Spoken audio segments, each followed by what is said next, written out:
Hi, my dear aspirations! Good news! Another blessing na naman ang na-receive natin kay God. Dahil kaninang umaga, na-receive natin yung package na padala ni Pixelink kasi as an engineer, binigyan nila tayo ng tiwala para reviewin yung kanilang product. Come on, let's go! Right now, we are conducting the speed test of our internet. So, Wi-Fi lang yan. We are not yet connecting the Pixelink cable LAN. So, yan. So, download speed and upload speed. So, ang difference nila, pag download speed, we are measuring the rate when we are receiving data from the internet. Kapag upload naman, mini-measure natin yung rate kapag nag-send naman tayo ng data sa internet. Yan. Yan na siya. Tingnan natin. Ayun. So, ang download speed is without yung Wi-Fi lang natin is 89.37. And yung upload speed niya is 94.33. Ngayon, ano ba? Ito, ikakabit na po natin yung ating Ethernet cable lang. Ayan, kinabit na natin.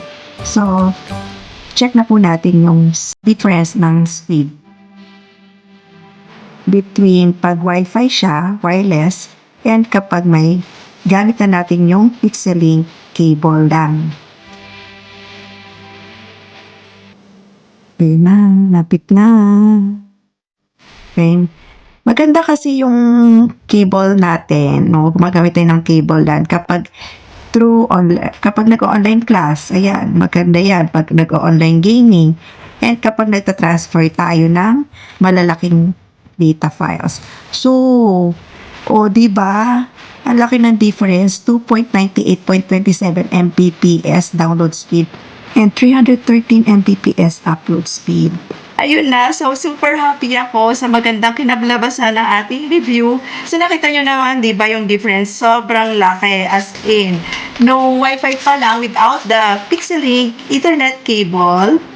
90 plus, di ba, yung kanyang Mbps. Pero nung kinabit na natin to, grabe, nakaka-proud talaga na 300 plus Mbps na yung ating Mbps. So, very good talaga. So, worth recommending. So, thank you sa trust. And, yun na, super, super duper na. Masaya akong i-recommend dahil it's worth buying. Best Buy. One of the best buy na kailangan talagang i-promote dahil with quality yung ating product na ine-endorse. God bless you more, Pixelink!